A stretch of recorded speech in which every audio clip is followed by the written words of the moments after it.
និយាយថាអ្នកប្រុសមិនបានប្រឡែងឆើចោលសូម្បីតែមួយផ្លែតបើគិតទៅគាត់អស់កម្លាំងតែគាត់នៅតែកេរអត់ទោះបីមានអ្នកហៅគាត់ក៏គាត់មិនព្រមមើលដែរអរគុណដែលប្រាក់ខ្ញុំនឹងរៀបចំកន្លែងឲ្យលោករ៉ានឆើចគេនិយាយថាខ្ញុំបានធ្វើតាមអ្វីដែលអ្នកប្រុសនិយាយតែប្រាក់ទាំងអស់នោះបានមកពីណាឯងទៅលួចគេមែនទេឬបាននិយាយថា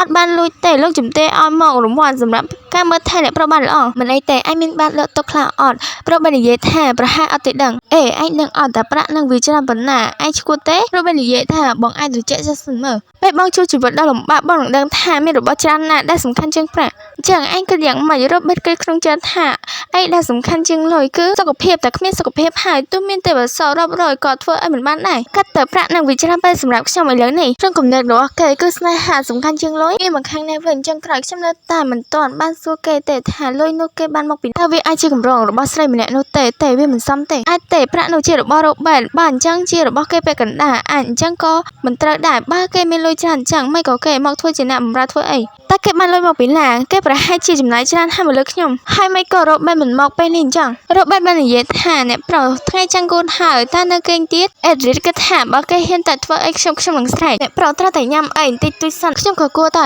គេងខ្លះដែររីត្រីសួស្ដីអ្នកប្រុសអេឌ្រីតងើបឡើងរួចឈោងយកអាហារមកហូបកណ្ដាលត្រីរ៉ូបែតភ្ញាក់ឡើងរួចដាក់ទៅកន្លែងដាក់អាហារគេនិយាយថាញ៉ាំអស់ហើយវាដល់វេនខ្ញុំម្ដងហើយដោយឈោងយកដល់ថ្នាំក្បែរបានសោយរួចនិយាយនេះអាចជាមូលហេតុដែលខ្ញុំមកធ្វើជាអ្នកបម្រើគេស្ទើរតែផឹកហើយតែអេឌ្រីតភ្ញាក់មកឃើញតនបាននិយាយបន្លប់អ្នកប្រុសខ្ញុំអត់បាននឹកសោថាអ្នកប្រុសភ្ញាក់អេឌ្រីតក៏ស្រែកមួយទំហឹងធ្វើឲ្យអ្នកយាមខាងក្រៅភ្ញាក់ដោយសំឡេងរបស់គេបន្ទាប់មកដំណើរកម្សាន្តក៏បានបញ្ចប់ពួកគេក៏នាំគ្នាប្រមូលឲ្យបានចូលទៅក្នុងភូមិគ្រឹះរ៉ូបែតនិយាយថាអ្នកប្រតូចមិនចង់កាន់ឈើច្រត់នឹងអស់មួយជីវិតឬក៏យ៉ាងម៉េចលោកជំទាវគេនិយាយថាលោកផ្លូវវែនបានមករីកានាងក៏បានឲ្យគេអង្គុយចុះមកនាងបានសួរថាដំណើរកម្សាន្តយ៉ាងម៉េចដែរបើមានអីអាចប្រាប់ខ្ញុំបានទោះរឿងតូចតាចក៏ដោយអញ្ចឹងសោះសំណាងល្អដែលគ្មានអីកាត់ពីនេះរឿងឈើច្រត់គេនិយាយថាបើទៀនវាមើលទៅជារបស់មានតម្លៃណាស់សម្រាប់អ្នកប្រតូចនិយាយថាបើគេភ្លេចរបស់ខ្ញុំគួរតែពិនិត្យឲ្យបានល្អិតល្អន់សិនឥឡូវខ្ញុំគួរតែមើលថាគេល្អផ្លូវវ៉ែនមិននិយាយរួចក៏សុំនាងចេញទៅមុនបើនិយាយថាអ្នកប្រុសមិនគួរអន់ពេកទេវាអាចនឹងឈើមកចាំខ្ញុំបង្រៀនថាគេធ្វើយ៉ាងម៉េចមកឲ្យដែរអ្នកប្រុសមកឬក៏ខ្ញុំត្រូវអោបអ្នកប្រុស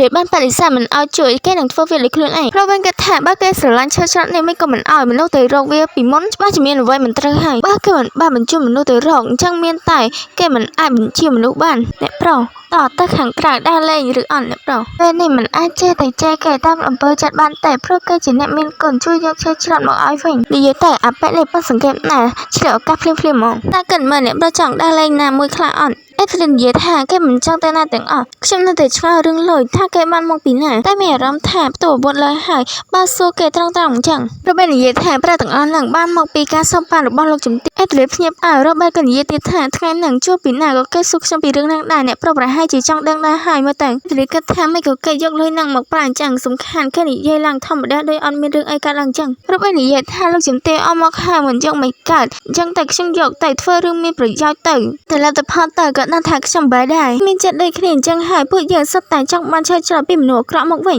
វានេះអាក្រក់បន្តិចតែវាមានអារម្មណ៍ស្រស់ស្រាយណាស់មិនអញ្ចឹងដូចជាអ្វីដែលគេនិយាយអញ្ចឹងលើកទី1នៃការសងសឹកនេះពិតជាធ្វើឲ្យជីវិតខ្ញុំមានភាពធូរស្រាលណាស់តែមកអង្គយកអេឌ្រីតក៏រុញឲ្យបែរចាញ់ខ្ញុំមិនចង់កើតពីអ្វីដែលអាក្រក់ពីការបាត់បង់មនុស្សដែលខ្ញុំទុកចិត្តខ្លាំងម្ដងទៀតជាស្អីផងដោយសារមិនពងឈឺកយ៉ាងហើយនិយាយទៅរៀងស្អកម្ដងច្បាស់ម្ដងអត់សូវច្បាស់អញ្ចឹងឯងហើយសម្រាប់អ្នកដែលចង់ឧបត្ថម្ភឲ្យមានអាចបាញ់តាម QR នេះបានអញ្ចឹងមានអស់អីនិយាយអញ្ចឹងយកផ្សាយយើងជួបគ្នាម្ដង